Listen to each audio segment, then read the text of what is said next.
All right, let's get started. We got a lot to cover today since we didn't do the in-class exercise on Wednesday. We've got 2 of them today, so let's just jump right into it. Your next homework assignment's due on Wednesday, and then looking a little bit further into the future, remember the project. Things are getting closer for that. I've been getting some good questions about the project, and a few people have stopped by with questions during my office hours, so I'm glad that some of you at least have gotten an early start on that. There is a relationship between how soon you start the project and what your final grade is likely to be.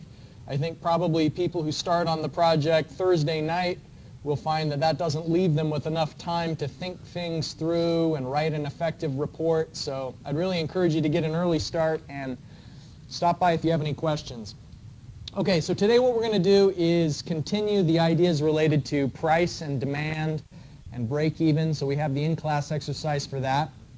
And then we're going to discuss a similar topic, break-even analysis, where you're comparing 2 alternatives and trying to figure out at what point is it better to use one alternative versus the other.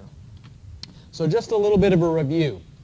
This is one of the key ideas from last class's discussion, where what we said was you can stimulate demand. High demand is associated with low price, and high prices is associated with low demand.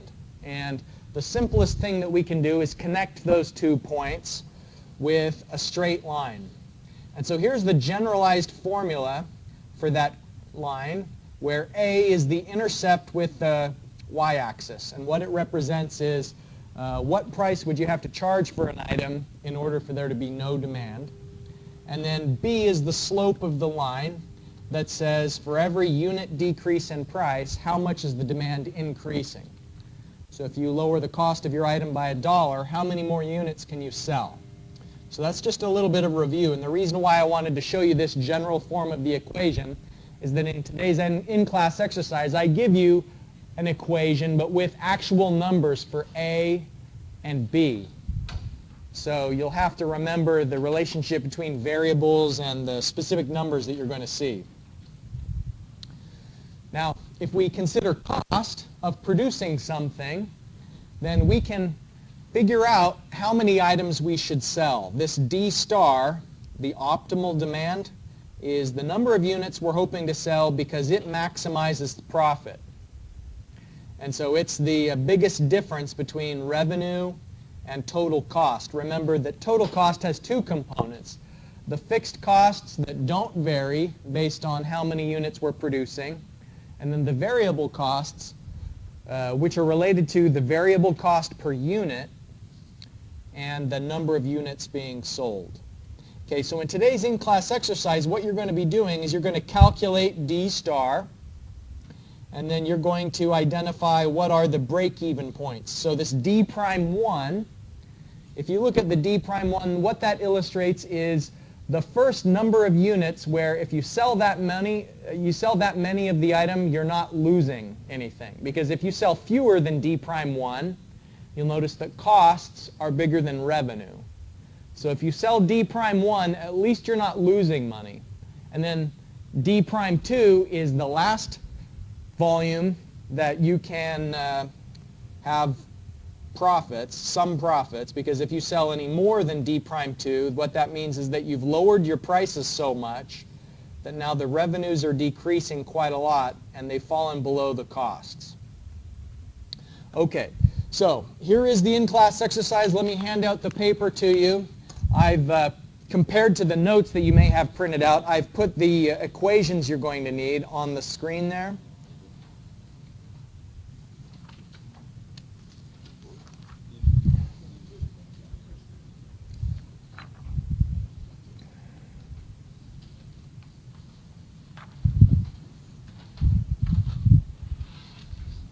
So we're considering some company that makes a timing switch. It doesn't really matter what they're making, but what we have from some sort of maybe a market research organization is the relationship between the price you can charge and the demand that's expected.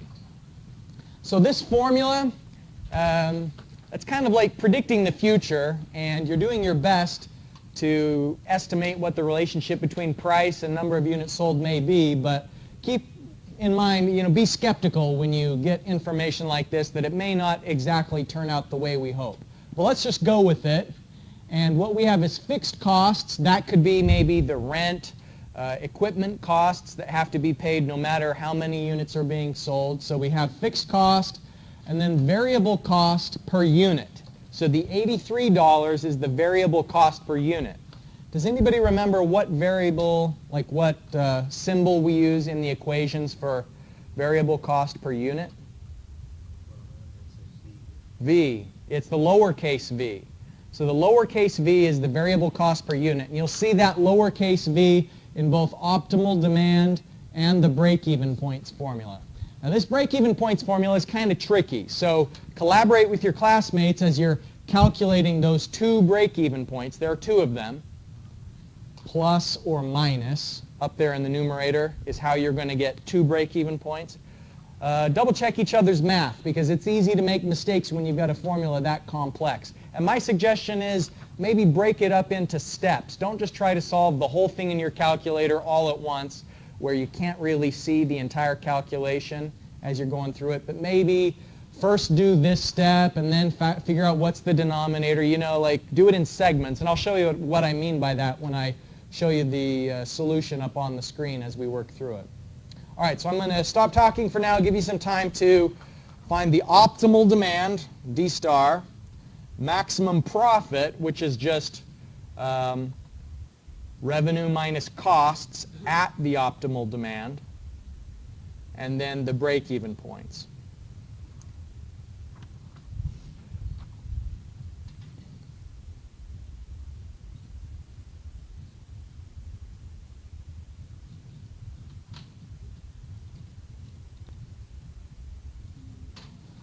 I'm going to interrupt for just 1 second here. So you're going to calculate with part A, you're going to find D star. And how many people got 2425 for D star? Okay, so what that means is our company is going to make the most money if it sells 2,425 units. How do we make sure that that's the number of units we sell in our company? What's the one thing we can control? Price. So with this number of units, you have to find out what's the selling price that's going to make that happen. So substitute that D into the price equation, and then once you know what price you're charging, it's easy to calculate revenue, because revenue is price times number of units sold. So your income is how many did you sell and for what price. So that's your revenue. And then your cost is fixed cost plus the variable cost. Now, of course, the variable cost is going to be number units sold times cost per unit. Okay, so if we want to know profit is revenue minus cost. So that's just to kind of give you a glimpse of the approach that you can follow to calculate the maximum profit. And then part C is just substituting all these variables into the nightmare equation there. Any questions about what I've written here on the whiteboard? So the key thing here is, what do you do to make sure that you're selling D star and you find the correct selling price? So whenever you get like this, would you round up or would you round down? Good question. You'd round up, because if it's down, then you're not quite profitable yet. And then for the upper limit, would you round down then? Yep, exactly right. Just 1 second.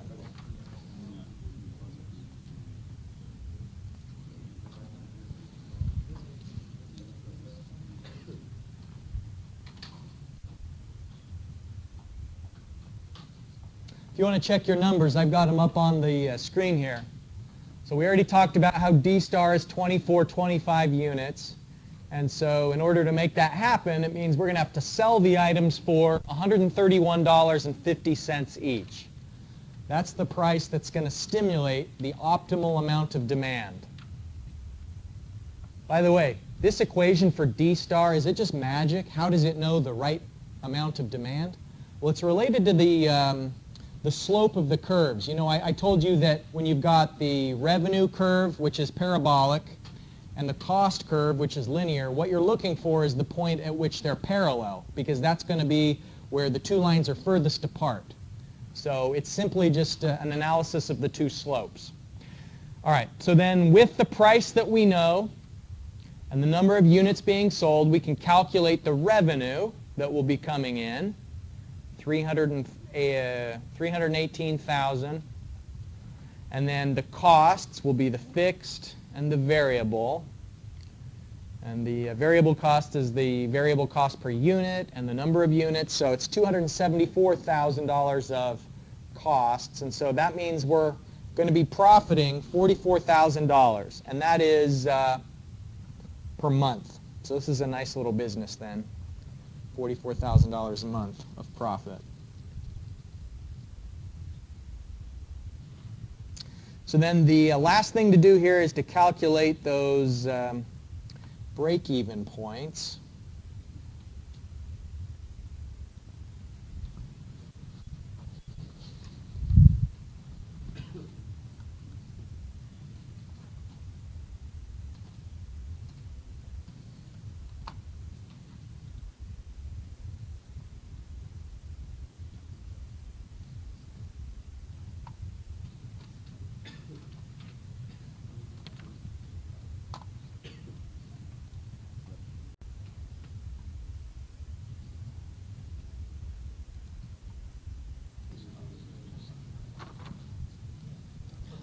So the range of profitable demand, as it's called, the number of units that you're not going to go bankrupt eventually, is the least number of units you should sell is 932. Now what's the actual fractional value? I rounded up, but it's 931 point something, right? 931.47. You can't sell 0.47 of a unit. And if you just sold 931, you'd be losing money a little bit, but you'd still be losing money. So you have to round up at the first break-even point and round down at the second break-even point. Because if you sold 39.19, you would have lowered your price just a little bit too much, and you're not technically profitable anymore. So these are that's the range of profitable demand, as it's called. And so what I mean by kind of trying to aggregate things together on paper before you put it into the calculator is I'm saying perform this first calculation, the 180 minus 83, so that's the 97, and then do what's inside the brackets.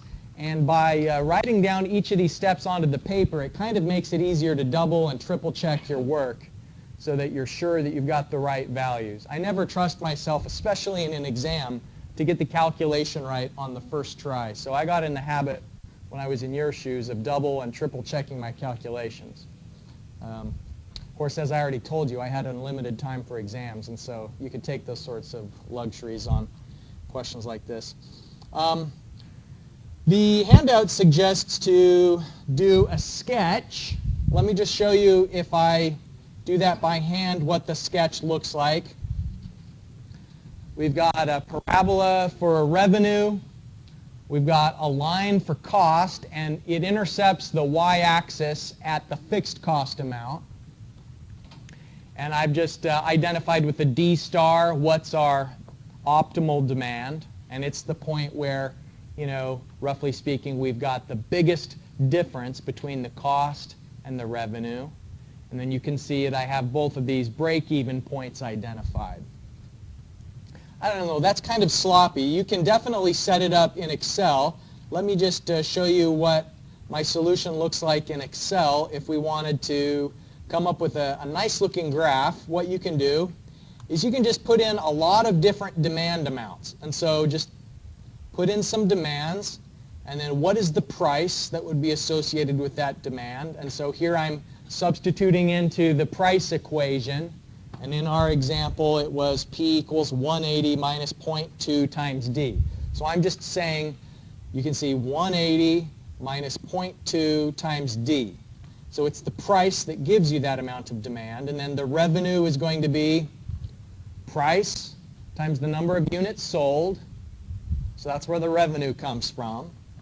And then the cost is the fixed cost of $73,000 plus variable cost per unit and the number of units sold. So cost here is the total cost, and profit is just simply revenue minus cost. So in the profit column, you can see that number of units where it finally goes from negative to positive. And if I did 931, I'm losing money. I'm losing $28 a month.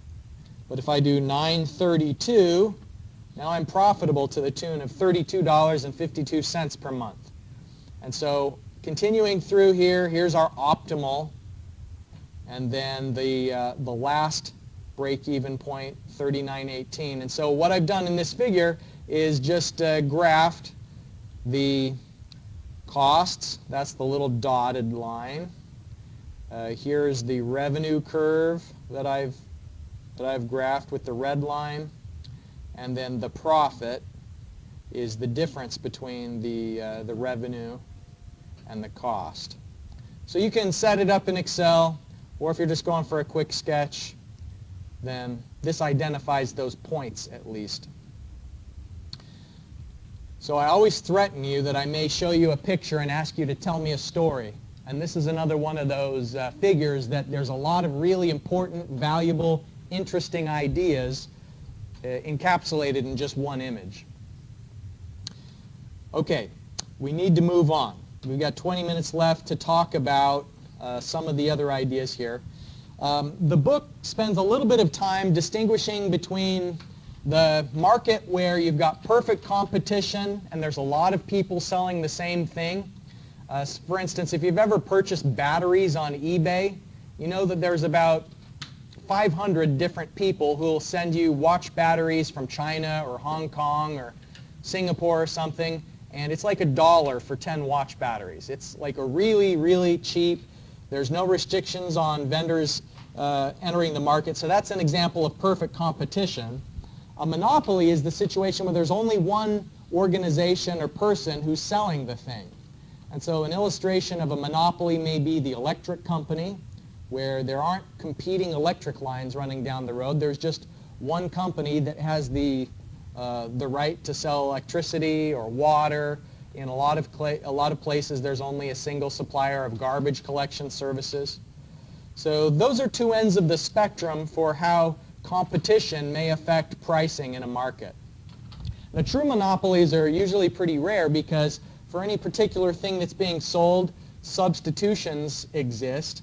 And so if there was only one person who was selling a certain type of transportation, for example, they couldn't charge as much as they wanted because people could, if it was like airlines, people could drive instead or take the bus. So that's an example of substitutions.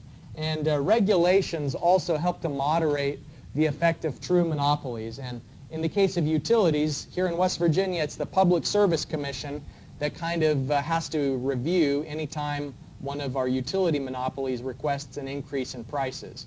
And the PSC has to give them approval. So the water company can't charge as much as you'd be willing to pay for water because the Public Service Commission won't let them. I mean, right now my water bill is about $50 a month, but how much would I pay for water? I mean, I'd pay $500 a month for water. I mean, you don't have any choice. You know, water is an essential. You have to have it. So maybe I'd use less than I do now if it was going to be that expensive. But fortunately, monopolies are generally regulated. So that's just some terminology that's pretty important that the book introduces. In this picture, you can see some workers are producing Twinkies. And there was, you know, it was in the news a couple of years ago when the company that makes Twinkies went out of business. Does anybody remember hearing about that? A lot of people panicked when that got into the news. A lot of people panicked. Fortunately, some other company bought out all of the equipment and the licensing to continue making Twinkies, and I don't think the supply was interrupted too badly. But I bring it up because it's a good illustration of the idea of what are fixed costs and what are variable costs. And so this equipment that's in the factory has to be paid for whether or not it's being used. And so that's an example of a fixed cost. The same thing is true for the real estate that this factory is sitting on. You don't have to, whether or not the factory is operating, you still have to pay the rent on the real estate. And if you don't own the building, you'd have to pay the rent on the building. So here are some illustrations of costs that are usually considered to be fixed. And the definition is that fixed costs are not directly related to the level of productivity. So if you're making 100 Twinkies or 1,000 Twinkies an hour, these things aren't going to have a change in the costs.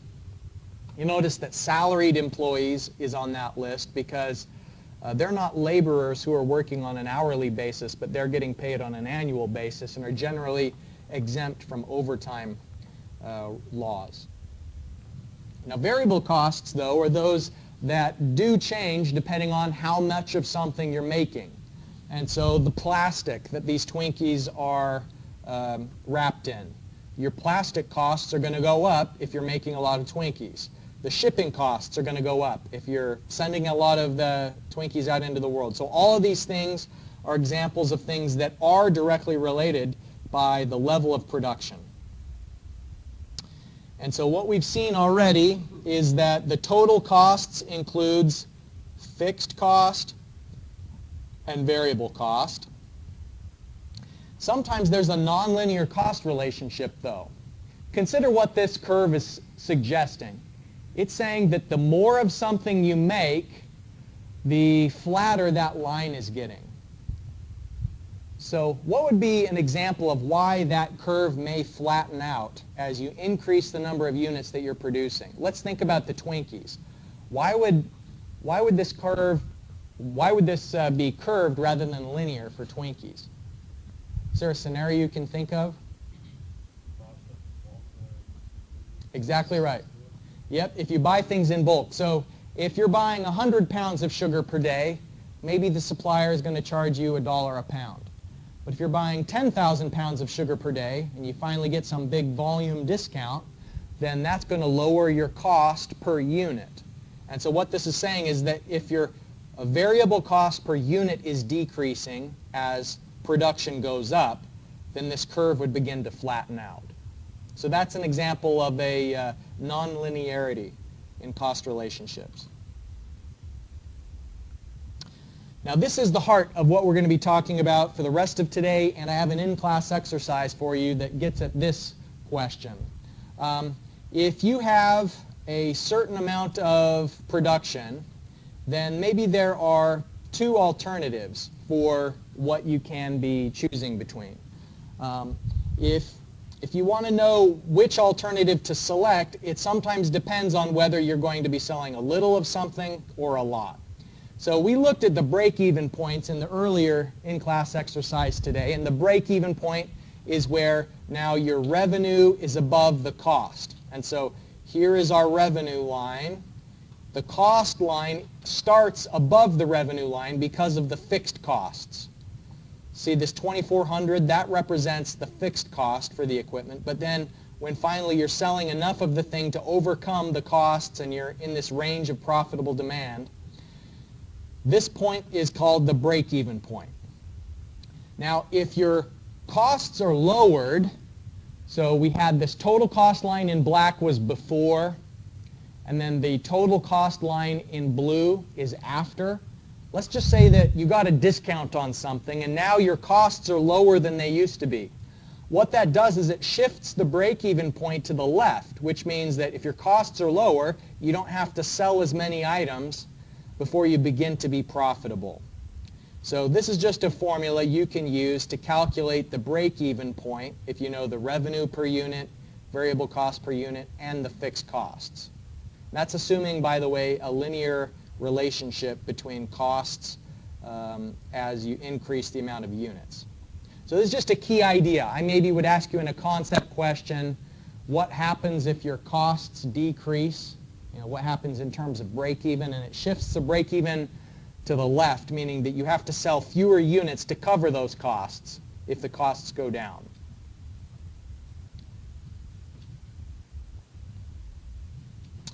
Okay, two alternatives can be used to satisfy the same need.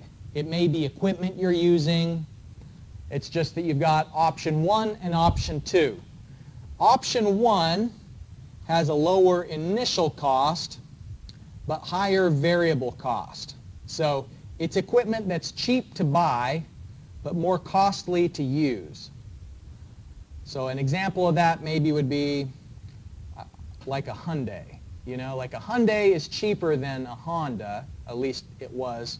I don't know, maybe they're the same now, but you know, there's a cheap car that has a lower first cost, but then the cost per month of use and ownership is a bit steeper compared to this other alternative. So what we want to do is we want to find out how many units of a certain thing should you be using in order to switch from choosing one option or the other. So like if you're just going to drive a few miles per year and it doesn't matter so much about what is the cost per mile, then you'd choose the option with the lower first cost. But if you're going to be driving a lot, you'd want to select the option that even if it has a higher first cost, this line is flatter, which means that the variable costs are less. So maybe if you're past the break-even point, option 2 would be the better choice. So the key idea is that the level of production or the amount of something that's being used determines which alternative to select. So the break-even that we're talking about today, this break-even is a little bit different from the break-even that we did in the in-class exercise you just solved. Break-even on exercise 31 is all about going from losing money to making money. That's what break-even meant there. Break-even here means where do you decide to go from one option to another, like selecting the amount of production that tells you which option is going to be more favorable. I have a template file that I posted on MU Online.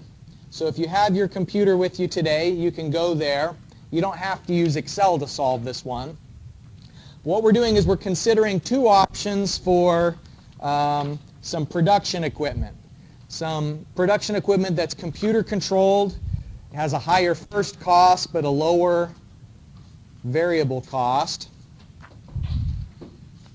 We've got some computer controlled equipment and some manually controlled equipment. The template file, by the way, if you want to look on the back side of your paper, this also shows what's in that template file.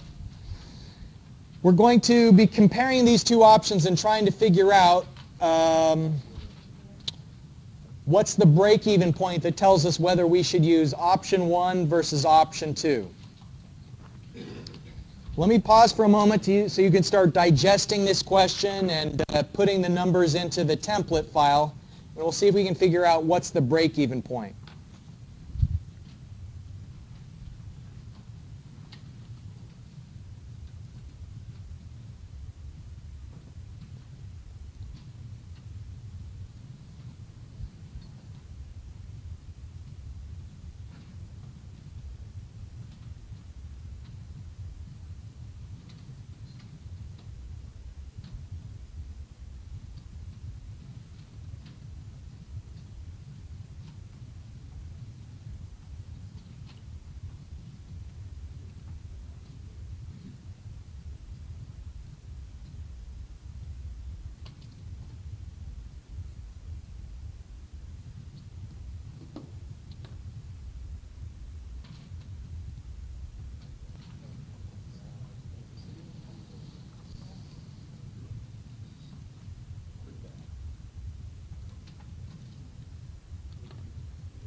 Okay, in the 2 minutes that remain, I'm just going to explain this spreadsheet that I've set up, and this may be something that you have to continue after class, so be sure to save the file you're working on, and of course you can come back to this recorded video a little bit later. I'm starting with some guess of 1,000 items, so I want to find out for 1,000 items what are the cost comparison between the two. So first cost and salvage value is what I'm using for capital recovery. That's the payment function, where I have to use the negative sign for both the first cost and the future value. The thing that sometimes people stumble on is the number of hours required. So if you're making 1,000 items and you can do 3 units per hour, that means you need 333 hours. But if you can only do 2.4 items per hour, it's going to take more time. So this number of hours is simply the expected output divided by the productivity. And then the cost consequences of that, it's going to be the capital recovery, which has to do with the equipment, and then the labor cost, which has to do with the cost per hour and the number of hours.